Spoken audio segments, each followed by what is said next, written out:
বিষ্ণুপ্ৰসাদ ৰাভাদেৱৰ বিষয়ে কোৱাৰ আগমুহূৰ্তত সমূহ ৰাইজৰ শ্ৰীচৰণত প্ৰণিপাত জনাই বক্তৃতাৰ আৰম্ভ কৰিছো।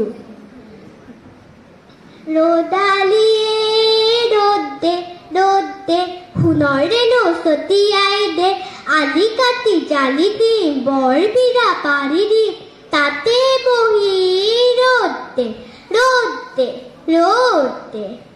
চিঞৰি চিঞৰি গীতটো গাই থাকোঁতে মায়ে মোক কৈছিল, সেইটো বিষ্ণুপ্ৰসাদ ৰাভাই লিখা গীত।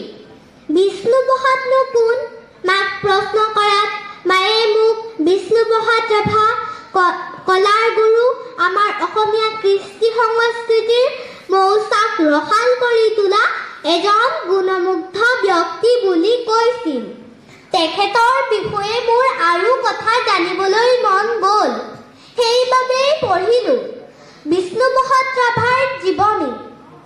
বিষ্ণুপ্ৰসাদ ৰাভাৰ জন্ম হৈছিল 1909 চনৰ 31 জানুৱাৰীত ঢাকাৰ এটা সৈন্য শিবিৰত। দেউতাক আছিল দেশৰ সৈনিক গোপাল চন্দ্ৰ ৰাভা, মাকৰ নাম আছিল গেথিমালা ৰাভা আৰু তেখেতৰ ককাকৰ নাম আছিল শনিৰাম কছাৰী। ৰাভা বড়ো কছাৰী সম্প্ৰদায়ৰ লোক আছিল। ৰাভাদেৱে 4ৰ্থ শ্ৰেণীলৈকে ঢাকাতেই পঢ়া শুনা কৰিছিল। দেউতাক অৱসৰ হৈ তেজপুৰলৈ অহাত তেজপুৰ হাইস্কুলত নাম লগাই দিছিল।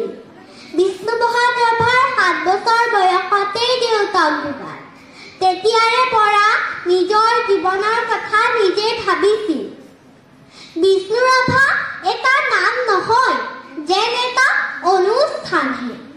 অসমীয়া কলা সংস্কৃতিৰ সকলো সম্ভাৰ তেখেতৰ বুকুতেই আছিল। পানীৰ অবিহনে যেনেদৰে মাছৰ জীৱন কল্পনা কৰিব নোৱাৰি, ঠিক সেইদৰে ৰাভাৰ জীৱনো মানুহ অবিহনে কল্পনা কৰিব নোৱাৰি। মানুহক তেওঁ বৰ ভাল পাইছিল। দুখীয়াৰ কাৰণে তেওঁ আছিল দেৱতা। মানুহক ভাল পোৱা এইজন শিল্পীয়ে গোটেই জীৱন মানৱ সেৱাতে নিজক ব্যস্ত কৰি ৰাখিছিল। তেখেত আছিল কৃতি ছাত্ৰ, খেলুৱৈ, অভিনেতা, চিত্ৰ নিৰ্মাতা, অসমীয়া সাহিত্যৰ সাধক, বহু ভাষা জনা ব্যক্তি, চিত্ৰ ভাস্কৰ্যৰ জ্ঞান থকা ব্যক্তি। অসমৰ কৰি যোৱা গীত আৰু কবিতাবোৰক ৰাভাংগীত বুলিয়ে প্ৰচলিত হৈ আহিছে। আজিৰ দৰে তেতিয়াৰ দিনত টিভি নাছিল। ৰাভাদেৱে বহু কষ্ট কৰি গীত আৰু চিনেমা কৰিছিল। বেউলা, ৰতনী, বৰদৈচিলা, শংকৰদেৱ আৰু মাধৱদেৱ আদি নাটক ৰেকৰ্ড কৰাইছিল। 1936 চনত জ্যোতিপ্ৰসাদৰ লগ লাগি জয়মতী আৰু শোণিতপুৰী নাটক দুখনৰ গ্ৰামোফোন ৰেকৰ্ড কৰাইছিল। 1935 চনৰ তেজপুৰৰ বান থিয়েটাৰত হোৱা কাৰেঙৰ নিগিৰিত অভিনয় কৰিছিল।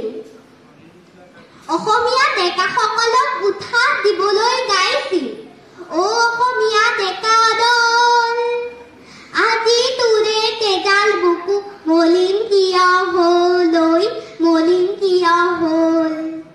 এই মহান শিল্পীজনাই অসমীয়া জাতীয় জীৱনলৈ আগবঢ়াই যোৱা বৰঙণিৰ কথা কৈ শেষ কৰিব নোৱাৰো।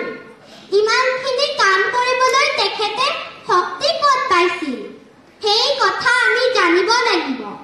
তাৰ কাৰণে প্ৰথমে তেখেতে ভালকৈ পঢ়া শুনা কৰিছিল, ভাল ৰিজাল্ট কৰি ভাল মানুহ হোৱাৰ মনত উৎসাহ গোটাইছিল, ভাল মানুহ হ'বলৈ চেষ্টা কৰিছিল। কাৰণ ভাল মানুহৰ কথাহে সকলোৱে শুনিব। তেখেতক মানুহে বৰ ভাল পাইছিল, কাৰণ সাধাৰণ মানুহৰ কাৰণে তেখেতে যুঁজিছিল। এই বিপ্লৱী নেতাজনক চৰকাৰে চাকৰি দিছিল, কিন্তু তেওঁ ৰাইজৰ কথা চিন্তা কৰি নিজে চাকৰি লোৱা নাছিল। অসম দূৰলৈ ঘূৰি ৰাইজৰ কাৰণে কাম কৰি অঘৰী জীৱন কটাওঁতে তেওঁৰ জীৱন নাটৰ সামৰণি পৰিছিল। ৰাধাদেৱ অমৰ, তেখেতৰ মৃত্যু হোৱা নাই। তেখেতে ৰাইজৰ মাজত যিখিনি বিলাই থৈ গৈছে সেইখিনিয়েই আমি তেখেতক বিচাৰি পাম। 1969 চনৰ 20 জুন তাৰিখে তিনিটি সৰু সন্তানৰে সৈতে পত্নী মোহিনী ৰাধাক এৰি তেওঁ নেদেখা বাটেৰে বাট বুলিলে। এইজন মহান শিল্পীক আমি শ্ৰদ্ধাৰে কৰিছো। তেওঁ য'তেই আছে তাৰে পৰাই আমাক আশীৰ্বাদ কৰি থাকিব। শেষত এফাকি কবিতাৰে মই মোৰ চমু বক্তব্য সামৰণি মাৰিলো। ভাগি গ'ল বিনখনি ছিগি গ'ল তাৰ, পৃথিৱীত ৰৈ গ'ল অমিয়া জোকাৰ। ধন্যবাদ।